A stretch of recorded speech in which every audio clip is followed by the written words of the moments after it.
अस्सलाम वालेकुम ख़ातिन हज़रात, मैं हूँ इसरार अहमद कसाना। ख़ातिन हज़रात, आज हमारा रेगुलर प्रोग्राम जो एयर मार्शल कबीर काक साहब से वक्त होता है और उसमें हम इंडिया के हवाले से बात करते हैं। आज हमारा जो एक टॉपिक है उसपे ये इंडिया का मसला नहीं है, ये हमारा पूरी दुनिया का मसला बन चुका हुआ है। लेकिन इंडिया में हम देख रहे हैं कि पिछले कुछ दिनों से मामलात जो हैं वो काफ़ी ख़राब होते जा रहे हैं और उसकी वजह ये है कि नंबर्स जो हैं वो बहुत ख़तरनाक हो गए हैं। कोविड के पेशेंट्स जो हैं वो बढ़ते चले जा रहे हैं। तकरीबन 2 लाख से ज़्यादा डेली होते जा रहे हैं और 1000 से ज़ायद जो हैं वो डेथ्स हो रही हैं और उसमें मैं देख रहा हूँ कि highest number of highest rate जो है वो दुनिया में इस वक़्त सबसे ज़्यादा वहाँ पे हुआ हुआ है। और ये इस वक़्त इंडिया में इंटरनल या एक्सटर्नल जितने भी चैलेंज हैं उसमें मेरी मेरी नज़र में सबसे बड़ा चैलेंज ये है। और उधर से हम देख रहे हैं कि इलेक्शन कैंपेन भी चल रही है, कुंभ मेला भी हो रहा है और वो सारे मामला चल रहे हैं। ये मामला जो हैं ये किस तरफ जाएँगे इसका ज़रा तजिया करेंगे और दूसरा हम बात करेंगे अफ़गानिस्तान के हवाले से। आपको पता है अफ़गानिस्तान में सिचुएशन काफ़ी तेज़ी से बदल रही है और प्रेज़िडेंट बाइडेन की स्पीच भी आ चुकी भी है इस हवाले से। लेकिन उसके बाद हमने देखा कि न्यूयॉर्क टाइम्स ने ये कहा है कि उनके एग्ज़िट के बाद भी अमेरिकन प्रेजेंस वहाँ पे रहेगी, किसी भी सूरत में रहे, इंटेलिजेंस ऑपरेटिव्स की सूरत में रहे, कॉन्ट्रैक्टर्स की सूरत में रहे, लेकिन बहरहाल वो रहेगी। तो इसमें हम देखेंगे कि इसका क्या इम्पैक्ट पड़ेगा, लेकिन मैं सबसे पहले दावत देता हूँ जनाब एयर मार्शल कबीर काक साहब को और उनसे बात करेंगे। Good morning sir. मॉर्निंग हजूर, मॉर्निंग। कैसे हैं सर? आज तो खैर कैसे वाली बात ही नहीं है, मुझे तो बड़ा दुख है। ये सिर्फ आपका मसला नहीं है, ये पूरी दुनिया में इस वक्त केसेस बढ़ रहे हैं। हमारे पाकिस्तान में भी बहुत ज्यादा केसेस बढ़ रहे हैं, लेकिन चूंकि हमने फोकस आज इंडिया पे करना है, तो क्या सूरत हाल है जी? ये सिनेरियो बड़ा ब्लीक सा लग रहा है, लेकिन इसकी डिटेल्स तो आपके पास होंगी, बताइएगा। देखिए, सूरत हाल तो एक डरावनी सी है, परेशान कुन है। जैसे आपने कहा है कि हिंदुस्तान का ही मसला नहीं है, ये सारे आलम का मसला है। मैं इसको तीसरी आलमी जंग मानता हूँ, अच्छा। इसलिए कि हमने देखा है कि पिछले 2 साल से हर एक मुल्क सारे आलम में परेशान है। किसी की थोड़ी सी कम इम्पैक्ट है, किसी की, जैसे आलमी जंग में सबके सब नहीं थे, सबके सब फेस कर रहे थे, मगर कोई ज्यादा यूरोप में उस वक्त ज्यादा हो रहा था। इस वक्त बारी बारी पहले अमेरिका, फिर ब्राजील, फिर यूरोप, फिर इटली, हमने देखा है। अब हिंदुस्तान की बारी आई है और इसके हिंदुस्तान की ही गलती है। मैं आपके नाजरीन के सामने पेश करूंगा कुछ मुद्दे। पहली बात तो ये है कि इस आलमी जंग में एक साइड पे आपकी आलमी बाबा है, जो जिसे पैंडेमिक कहते हैं, और दूसरी साइड पे सारा आलम है। अब ये इसको मुझे लगता है कुछ वक्त लगेगा जब तक पूरी तरह से शिकस्त इसको दी जा सकती है। इस वक्त तो हिंदुस्तान की, जैसे मैंने कहा है, बहुत ही अलार्मिंग सूरत हाल है, परेशान कुन है, डरावनी है। क्योंकि जैसे आपने खुद ही कहा है कि हर 24 घंटे, अब आज के 24 घंटे कल से आज तक जो हुआ है, तो 2,75,000 नए केसेस आए हैं, 1620 डेथ्स हुई हैं। और जो पॉजिटिविटी रेट है, जिससे अगर 100 लोग जाते हैं टेस्ट के लिए, तो उसमें से कितने कोविड पॉजिटिव देखे जाते हैं, तो वो डबल हो गया है पिछले 12 दिन में। 12 दिन पहले 8% था, आज 16% है। बहुत ही बड़ा एक बर्डन है जो सेहत का हमारा बुनियादी ढांचा है। मैं मैं मैं ये कह सकता हूँ कोलैप्स हुआ है भारत का हेल्थ केयर सिस्टम, मतलब गिरा पड़ा है, जैसे उर्दू में कहा जा सकता है। तो आईसीयू बेड्स की कमी है, ऑक्सीजन की कमी है, वेंटिलेटर्स की कमी है। किसी स्टेट में ज्यादा जरूरत है, किसी स्टेट में कम जरूरत है। जी। नर्सेज की कमी है, डॉक्टरों की कमी है, वार्ड बॉयज की कमी है। अब यूपी में देखिए, 100 पेशेंट कतार में खड़े हैं कि उनको एक बिस्तर बेड मिले अस्पताल में, एक को मिलता है। और आपको नाज़रीन को बताने की जरूरत नहीं है, ये बेड मतलब एक चारपाई की बात नहीं है, उसमें वेंटिलेटर होना चाहिए, ऑक्सीजन हाँ। सिस्टम होना चाहिए, नर्स होनी चाहिए जो केयर पहुंचा दे। तो ना तो अस्पतालों में जगह है, ना तो शमशान घाटों में और कब्रिस्तान में, वो भी बुरा हाल है। कि मतलब अगर आपकी मौत हुई है, आपके लिए दफनाने के लिए जगह नहीं है, ना तो वो दफनाने का जो प्रोग्राम है वो जारी हो सकता है। ये हमारे यहाँ जो हिंदुस्तान में आया है, इसे डबल म्यूटेंट कहा जाता है। तो इस पे एक बहुत ही एक अजीब सी एक क्वालिटी है कि वो टेस्ट भी एस्केप करता है, कि मतलब आप कोविड आपके पास है, आप कोविड के मरीज हैं, मगर जब आरटीपीसीआर जो गोल्ड स्टैंडर्ड माना जाता है कोविड के टेस्ट के लिए, उस पे आप नेगेटिव रहते हैं। अब तो करे क्या, परेशानी है। और मगर मैं किसी को, अल्लाह को तो हम हमेशा कहते हैं अल्लाह की मर्जी है, Yeah. मगर इसकी सरकार की जो दूसरी सेकंड वेव है, वो तो we have been caught unawares, बड़ी बड़ी सिंपल वर्ड्स में कहा जा सकता है। क्यों इसमें भी वजह है, क्योंकि जो पहला वेव था उसमें हिंदुस्तान का जो मोर्टेलिटी रेट था सारे आलम में सबसे कम था, और हमारी आबादी सब लोग जानते हैं 130 करोड़ है। तो उससे क्या हुआ है कि एक इखलाक सा आया है, एक कंप्लेसेंसी आई है हेल्थ केयर प्रोफेशनल्स की, हमारी सियासी हुक्मरानों की। तो एक तरीके की मतलब नादिर पे पहुंचा। मैं 1 मिनट में समझा दूंगा कि जो पहली वेव थी वो सितंबर 20 में पीक कर गई, उसके बाद सितंबर 20 के साथ कम होती जा रही है, उसकी नादिर जो मतलब बॉटम लाइन आ गई थी वो जनवरी फर्स्ट वीक में आई है इस साल के। जनवरी फर्स्ट वीक के बाद 4 हफ्ते वो एक लेवल आउट हुआ है, कोई बड़ा बढ़ोतरी नहीं हुई है, मगर उस वक्त हमारी आंखें इस सिचुएशन सूरत हाल से थोड़ी अलग हो गई, और we have dead at that time we were caught unaware. और जैसे आपने खुद कहा है, हुक्मरान तो बिजी हैं, या तो वो रिलीजियस गैदरिंग में, कुंभ मेले में 30 लाख लोग मौजूद हैं, कोई मास्क नहीं पहना है, कुछ नहीं पहना है। आप पॉलिटिकल रैलीज देखिए, मैं कहता हूँ हमारे वजीर दाखिला ने तो कभी मास्क पहनी ही नहीं है। मैंने एक भी रैली उनकी नहीं देखी जिसमें उन्होंने मास्क पहनी, कल से शुरू कर रहे हैं। तो आप किसको दोषी ठहरा सकते हैं, किसको आप मतलब ब्लेम वर्दी करा सकते हैं? लेकिन राहुल गांधी साहब को क्रेडिट दीजिए, उन्होंने कहा है कि मैंने कॉल ऑफ कर दी है रैलीज। नहीं, वो बिल्कुल ठीक कह रहे हैं आप। वो उन्होंने 1 साल पहले कहा था कि ये दूसरी वेव आएगी, आप संभालिए, कदम संभालिए, आपका जो इंफ्रास्ट्रक्चर है, बुनियादी ढांचा, उसको बरकरार रखिए, हेल्थ केयर सिस्टम को बिल्कुल एक तरीके से सतर्क रखिए कि जब सेकेंड वेव आएगी कुछ करिए। इस पे और कुछ हम बहस कर सकते हैं। मतलब मैं क्या कैसे बताऊं आपके जो जो स्प्रेडर रैलीज हमने देखी हैं जो सियासी। अब मैं आंकड़े देना चाहता हूं, बंगाल में इलेक्शन से पहले की आज तक 448% बढ़ोतरी हुई है, तमिलनाडु में 309%, केरला में 111, और ये ये फिगर मैं दे रहा हूं आपको अप्रैल 13 तक, 5 दिन पहले। तो कुंभ मेला जिसे आपने असर किया, अब इस पे आप कहें कि लॉकडाउन करें फिर से, मगर लॉकडाउन का कोई उससे कोई काम होने वाला नहीं है। अब हमारा जो एक्सक्रूशिएटिंग डिलेमा है हुक्मरानों के सामने, एक तरीके से लॉकडाउन करें तो उस पे मुआश पे बहुत ही इम्पैक्ट पड़ा है। वैसे भी 1 साल से तो मुआश तो जीरो लेवल पे पहुंची है, 12% कम हो गई है जीडीपी। अब अगर और कहेंगे तो वो मुआश अभी काबू में आएगा ही नहीं, और 2 साल इस सरकार के लिए, 2 ढाई साल रह गए हैं इलेक्शन के लिए।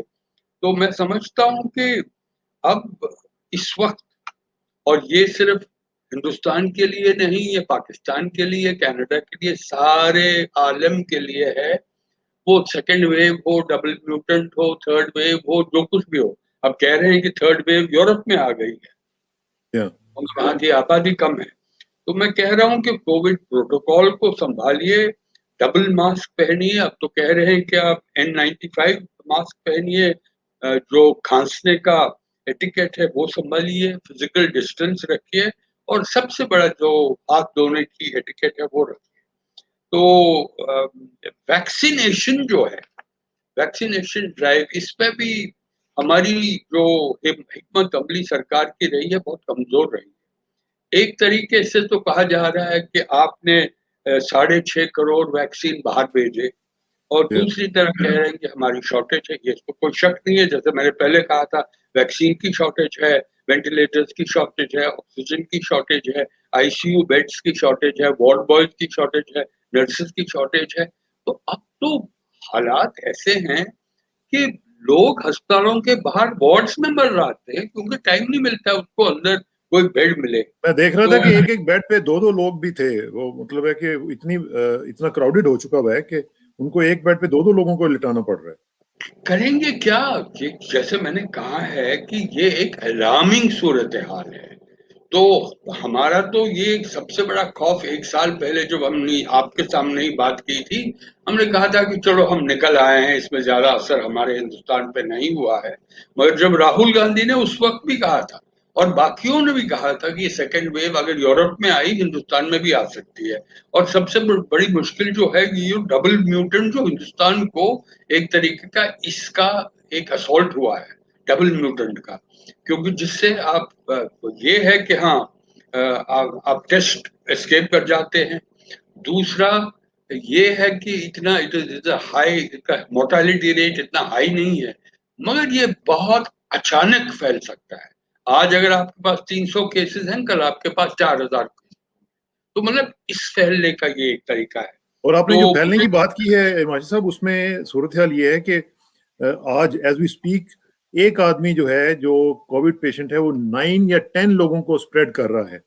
और पहले पिछले साल ये जो एवरेज थी, ये 4 की थी। तो इससे अंदाजा होता है कि कितना तेज़ी से फैल रहा है। वही मैं कह रहा था, वही मैं आपके सामने पेश कर रहा था। दूसरा है कि अब नौजवान लोग ज्यादा इससे अफेक्ट हो रहे हैं। अब ये अजीब पहले तो बात है। कहते थे कि हाँ, हमारी तरह जो बूढ़े लोग हैं, 45 प्लस, 60 हाँ। प्लस, 70 प्लस लोग हैं, उनको बहुत खतरा है। अब इस वक्त हमने देखा है, जो आंकड़े दिखाते हैं कि पिछले 15-20 दिनों में बिलो 45 तो 60% तो वो पेशेंट्स हैं। तो जो आपने ऑपोजिशन चार्जेस कही हैं, देखिए, अ, हमारे हुक्मरान रैलीज में नहीं जा सकते, हमारे सामने जंग है, हमारे सामने सूरत हाल परेशान कुन है, डरावनी सूरत हाल, अलार्मिंग सिचुएशन है। तो आप क्या दिखाते हैं आलम को कि आपके अपने लोगों के लिए परवाह नहीं है? दूसरी, अब ऑपोजिशन पार्टीज ने वर्किंग कमेटी में 14 पॉइंट का प्लान सरकार को भेजा है, और पुराने जो हमारे वजीर आजम मनमोहन सिंह हैं, उन्होंने हमारे वजीर आजम को एक 5 पॉइंट का एक चिट्ठी लिखा है कि ये संभालिए, इस वक्त आपको और कुछ बातें करने की जरूरत नहीं है। एक वजीर आला महाराष्ट्र के फोन पे इमरजेंसी में रोते रोते हमारे वजीर आजम से एक इल्तिजा कर रहे हैं कि हमें ऑक्सीजन भेजिए, मर रहे हैं बिना ऑक्सीजन के। और उनको कहा गया कि हमारे वजीर आजम बंगाल में इलेक्शनियरिंग कर रहे लेकिन हैं। आज तो तो उन्होंने मैं आज उन्होंने मीटिंग चेयर की है ऑक्सीजन के हवाले से वैसे। नहीं, अब तो देखिए, अब अगर आग लगी हुई है तो अब आप फाइटर्स ढूंढ रहे हैं, तो वो तो सब करेंगे, इतनी इंटेलिजेंस तो सबके पास है। ये आपकी और हमारी तरफ से इंटेलिजेंस नहीं है। अब तो है, हाँ, ऑक्सीजन ट्रेन्स हैं, फ्रीली वो मूव कर रहे हैं, डिमांड जो है वो फुलफिल की जा रही है। अब एक और जो सबसे बड़ी बात है, इशराज साहब के जो इकोनॉमी पे, हमारी मुआइश पे है, तो उस पे मुझे ज़्यादा बहस करने की कोई ज़रूरत नहीं है। आपके नाज़रीन सब पढ़े लिखे हैं, समझदार हैं, सब कुछ जानते हैं। इसको बहुत देर लगेगी कि आपकी मुआइश को वापस एक रेलगाड़ी की तरह पटरी पे लाने में। लाने में, मेरे हाँ। ख्याल से ये 2024 के इलेक्शंस हैं, तब तक ये सूरत हाल ऐसे रहेगी। और 2024 में फिर एक हमारे आजकल के रूलिंग डिस्पेंसेशन हुक्मरानों को सामना करने पड़ेगा लोगों के पास के आपने क्या किया जब कोविड हुआ था। कोविड हुआ और था, ठीक सबसे है। ज्यादा तो तालीम है। देखिए, तालीम पे इम्पैक्ट है। अब देखिए, क्लास 10, क्लास 12, वो आईसीएसई हो या वो सीबीएसई हो, यूनिवर्सिटीज बंद हैं, सब कॉलेजेस बंद है। बंद हैं, ट्यूटोरियल इंस्टीट्यूशंस बंद हैं। इससे तो हिंदुस्तान पे मैं समझता हूँ इतना असर कोई और मतलब एक चैलेंज नहीं है जो इस वबा ने, इस आलमी वबा ने ये हिंदुस्तान जो के सामने ये जो पैदा आपने किया। शुरू में लफ्ज कह दिया था ना कि ये थर्ड वर्ल्ड वॉर है, उसी से अंदाजा मुझे हो गया था कि कितनी इसकी सीरियसनेस है और कितनी ग्रेविटी है इसकी, कि आप अगर इस लेवल पे इसको सोच रहे हैं तो फिर तो जाहिर है कि इसका इम्पैक्ट कितना, मतलब हर हर आदमी वहां पे फील कर रहा होगा और कितना ज्यादा वहां पे मसाइल बढ़ चुके होंगे। जी, जी, बिल्कुल। अच्छा, अब जरा थोड़ा सा इरमाद साहब जरा अफगानिस्तान की भी बात कर लेते हैं। और अफगानिस्तान की सिचुएशन जो है वो अभी तक कुछ समझ नहीं आ रही कि हो क्या रहा है। प्रेसिडेंट बाइडेन ने कह दिया कि जी अब हम विड्रॉ करेंगे बाय सितंबर 11। तो इसका मतलब तो ये हुआ कि जो तालिबान के साथ उनका मुआहिदा था वो उन्होंने ब्रेक कर दिया और उसके में से वो निकल गए। और दूसरी बात ये है कि तालिबान ने जो टर्की में कॉन्फ्रेंस होने जा रही थी उसके बारे में उन्होंने कहा जी कि हम नहीं जा रहे। तो अब ये हम कहाँ पे हेड कर रहे हैं, क्या सिचुएशन बनती हुई नजर आ रही है आपको? और वहां पे कुछ अमन का चांस आपको नजर आता है जी? ये मैं पहले तो आपको मुबारकबाद देना चाहता हूँ कि शाह साहब आपने ये इशू जो हमारे बहस के लिए सिलेक्ट किया है, ये इतनी ही इसकी सूरत हाल ही ऐसे ही है जैसे कि आलमी वबा की बात है। मैं ठीक बात। इसलिए कह रहा हूँ कि किसी को मालूम नहीं है कि इस गंभीर सूरत हाल से हम बाहर कैसे निकलते हैं। वो जो इलाकाई ममालिक हैं, अफगानिस्तान हो या अमेरिका हो या बाकी बाकी हैं।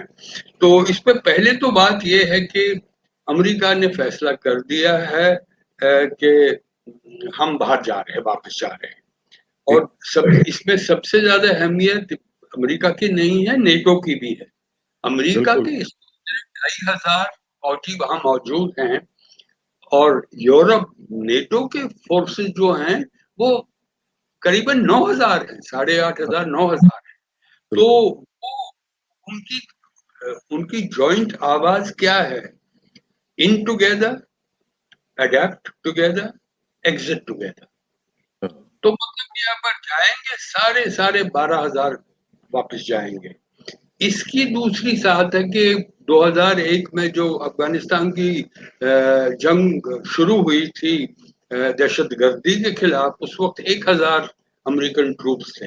2011 में 1 लाख फौजी थे और इस वक्त अमेरिका के 2,500 और बाकी नेटो के 9,000। तो ये जब जाते हैं तो ये वैक्यूम पैदा करेंगे, इस पे कोई शक नहीं है। इसीलिए अमेरिका के लीडरान हर 24 घंटे अलग अलग बयान देते हैं। इसके बारे में मैं बात करूंगा, मगर 4-5 जो इस वक्त सूरत हाल की के मुद्दे हैं उन पे मैं आपके सामने अंडरस्कोर करना चाहता हूँ। ये जी प्लीज। फतेह अगर हुई है तो फतेह हुई है तालिबान की। उन्होंने एक्लिप्स किया है बाकी फोर्सेस को। अब वो एक तरीके की मतलब प्राइमरी फैक्टर्स हैं अफगानिस्तान में। दूसरी, इंसर्जेंसी जो उनकी थी, शुरिश या जो कोई भी उर्दू क्या? लफ्ज है, वो इंसर्जेंसी में उनको सफलता मिली है, फतेह मिली है। तीसरी, नेगोशिएशंस में काबुल की जो एलीट है, जवाल अंसारी जो है काबुल की, उसकी नेगोशिएशन में तालिबान की जो सिचुएशन है वो मजबूत हो गई है। अब अगर देखेंगे जब सूरत हाल जमीनी, 325 डिस्ट्रिक्ट है अफगानिस्तान में, उस पे 76 डिस्ट्रिक्ट में तालिबान का कंट्रोल है और ऑलरेडी। मतलब 19%, 32% फिर भी गवर्नमेंट का कंट्रोल जो अशरफ गानी की है। और क्या? बाकी कॉन्टेस्टेड एरियाज, मतलब आधा अफगानिस्तान कोई पता नहीं है किसके काबू में है। तो अब क्या अगर अमेरिका की देखें, मैं समझता हूँ उनका भी इस पे काफी ब्लेम वर्दीनेस है, क्योंकि जो काम करने गए वो काम करना खत्म नहीं किया।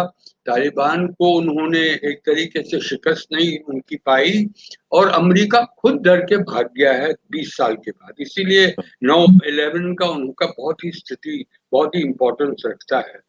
और दूसरी तरफ जो काबुल की एलीट है, जो वहाँ बदलाव हुआ है, इस पे मैं एक आध मिनट बाद में लूँगा। उनके भी डिविजन्स हैं, अब तो क्या 2 सद्र हैं वहाँ पे। अगर नाम अलग-अलग कह रहे हैं, हाँ। अशरफ गानी भी है, अब्दुल्ला भी है। अब्दुल्ला तो ये पहले भी यही थे और अब पिछले इलेक्शन के बाद यही दोनों आ गए हैं। उन्होंने क्या किया?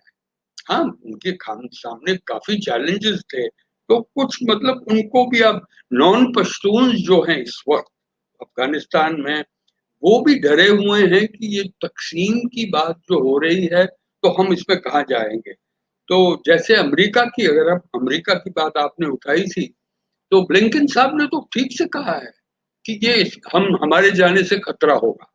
बाइडेन साहब तो डटे हुए हैं, हम निकलेंगे, क्योंकि हमारे सामने अगर इस वक़्त चुनौती है, वो तालिबान नहीं है, हमारे सामने चुनौती है रशिया, चुनौती है चीन और पैंडेमिक, तो हमने यहाँ से निकलना है। अब डेविड पेट्रियास जो इनके कमांडर थे अफ़गानिस्तान में, उसके बाद जॉइंट चीफ्स ऑफ स्टाफ बने थे, वो भी कह रहे हैं ये खतरनाक बात हो रही है जो आप वहाँ से निकल रहे हैं। क्योंकि एक बात तो तालिबान की है, आप मेरे से ज़्यादा जानते हैं, बहुत ज़िद्दी हैं। ये इनफ्लेक्सिबल है। मैंने एक बार आपको आपके नाज़रीन को बताना चाहता हूँ, एक यूनिवर्सिटी है क्योटो में, जापान में। एक दिन मैंने 12 घंटे तालिबान के साथ निकाले वहाँ। वो यूनिवर्सिटी का एक कॉन्फ्रेंस था, जिसके सारे तालिबान उस वक़्त के जो हुक्मरान थे तालिबान के, पहले दर्जे के नहीं, मतलब दूसरे दर्जे के, मतलब तो उनकी आवाज़ जो थी, हुक्मरानों की आवाज़ थी। उन्होंने, अगर मैं वहाँ से टेक अवेज़ लेके आया तो 6-7 साल की बात है। एक ही टेक अवे थे, वो कोई कॉम्प्रोमाइज़ करने वाले नहीं। वो सब फॉरेन ट्रूप्स को बाहर भेजना चाहते हैं। वो इस्लामिक अमीरत लाना चाहते हैं अफ़गानिस्तान। और उनको इस वक़्त की सरकार, उस वक़्त भी अशरफ गानी नहीं थे, उस वक़्त तो कारज़ाई थे, उनको सरकार के साथ कोई बात करने का कोई इरादा नहीं। क्या उनको तालिबान को थोड़ा फ्लेक्सिबल बनाने में अमेरिका सफलता पाएगी, सक्सेसफुल होगी? ये तो सबसे बड़ा सवाल तो ये है। क्योंकि अमेरिका कहता है कि आपको जानते होंगे, रूस की जो मीटिंग हुई थी, जहाँ इनको ट्रॉइका को बुलाया था और पाकिस्तान, टर्की वगैरह को, हिंदुस्तान को रूस ने नहीं बुलाया था। उस वक़्त भी ट्रॉइका ने कहा था कि जो इस्लामिक अमीरत अफ़गानिस्तान में तालिबान बनाने के डटा हुआ है, वो हम बनाने नहीं देंगे। और उनकी भी मेरे ख़्याल में वो ख़यालात जो हैं, वो हिंदुस्तान के भी वही ख़यालात हैं कि अगर जितना भी एक तरीके, जैसे हम हिंदी में कहते हैं सकारात्मक, मतलब पॉज़िटिव जो बदलाव अफ़गानिस्तान में आया है, वो आप भी जानते हैं, मैं भी जानता हूँ, सारा आलम जानता है, काफ़ी बदलाव आया है, पॉज़िटिव बदलाव। अफ़गानिस्तान के समाज में बदलाव आया है, तालीम में बदलाव आया है, तकनीक में बदलाव आया है, तरक्कियात में बदलाव आया है। तो क्या हम उसको पूरा अनडू करेंगे? अमेरिका नहीं चाहता है, हिंदुस्तान नहीं चाहता है। तो जैसे अगर वो करेंगे, 3 मैं समझता हूँ 3 आउटकम्स हो सकते हैं, अगर हम सिनेरियो बिल्डिंग करें। एक तो है कि अमेरिका तालिबान को थोड़ा बदलाएगा, तालिबान थोड़ा फ्लेक्सिबल रहेगा, एक कॉन्स्टिट्यूशनल आईन की बात करेगा और एक सरकार में शामिल होगा, जो मिली-जुली सरकार होगी, जो आजकल की अशरफ गानी की सरकार है, और उसपे तालिबान के नुमाइंदे आएँगे, कॉन्स्टिट्यूशन की बात करेंगे और अफ़गानिस्तान के मुस्तकबिल में, फ्यूचर में कौन-सा, कैसे एक तरीके का एक सिस्टम क्रिएट किया जाएगा। दूसरा जो सिनेरियो है, जो इस वक़्त का है, वो निकल जाएँगे, ऐसी सूरत-हाल होगी, हाँ, वायलेंस थोड़ी बढ़ जाएगी। तीसरा सिनेरियो जो आपके लिए, मेरे लिए, सारे आलम के लिए सबसे खतरनाक है, वो ये है कि अमेरिका और नेटो फोर्सेस जाते हैं, अशरफ गानी और उनकी सरकार काबू में नहीं पाएँगे अफ़गानिस्तान को। एक तरीके का वो नस्ली जागीरों का एक सिलसिला होगा सारे अफगानिस्तान में, और बहुत ही लार्ज स्केल तशद्दुद होगा। तो मेरे सिविल ख्याल वॉर में टाइप हर एक ममालिक को, जो इलाकाई ममालिक है, बहुत। अमेरिका है और आप और हम जैसे जो तबसरा करने वाले हैं या नुमाइंदगार हैं, नामानिगार हैं, तो उनको भी इस रास्ते में जाने की, ख्याली तरीके से जाने की बहुत ही जरूरत है। ये सिचुएशन तो जो आप बता रहे हैं इसमें तो काफी सीरियस है। अब जरा थोड़ा सा इसी से रिलेटेड थोड़ा सा मुझे ये बताएं कि जयशंकर साहब भी यूएई में हैं, हमारे वजीर खारजा भी यूएई में, तो ये कहीं कोइंसिडेंस है या कुछ प्लानिंग हो रही है, कुछ अफगानिस्तान का मामला हल हो रहा है या पाकिस्तान इंडिया का कुछ मामला हल हो रहा है? आप तो ट्रैक 2 के बादशाह हैं, इसलिए आपको तो अंदाजा होगा क्या क्या हो रहा है। आप तो हमेशा दोहराते हैं। मतलब मुझे ऐसा लगता है कि जो जो यूसुफ अल उतैबा ने, आपको जी याद होगा, जो अमीरात के जी सफीर हैं यूएस में। अमेरिका में, उन्होंने बहुत ही दिलचस्प, वक्त नहीं है मैं उनका पूरा स्टेटमेंट आपके नाजरीन को सुना देता जो एप्लीकेबल है इंडिया पाकिस्तान का। उन्होंने तो, इंडिया और पाकिस्तान तो कहते हैं कुछ नहीं हो रहा है उनसे, अगर आप सरकारी हुक्मरानों के नुमाइंदों से पूछे वो कहते हैं नहीं जी कुछ नहीं हो रहा है। मगर ये क्या हम समझते हैं कि इसरार कसाना और कपिल का कमजोर दिमाग वाले हैं, वो समझ नहीं पा रहे हैं कि शनिवार को शाह महमूद कुरैशी यूएई पहुंचते हैं कुछ घंटों में, और कुछ घंटों के बाद जयशंकर साहब जाते हैं और नामानिगारों को कहते हैं ये हमारी जो समाज की डेवलपमेंट है उसकी बातचीत होगी। यहाँ पे तो आप जानते हैं तीसरा आलमी जंग है हिंदुस्तान में, ये सूरत हाल है, और वो पूछ रहे हैं, वो जा रहे हैं यूएई में, जल्दी में फुर्ती करके पहुंच जाते हैं और कहते हैं हम समाज की बात कर रहे हैं। तो क्या उनको लगता है कि हमारा दिमाग नहीं है? तो आपका सवाल का जवाब तो मिल गया। बात हो रही है, पहले तो बैक चैनल थी, कमर बाजवा साहब की, अजीत डोवल साहब की, कुछ इमरान खान साहब के नुमाइंदे भी बैक चैनल में मौजूद थे।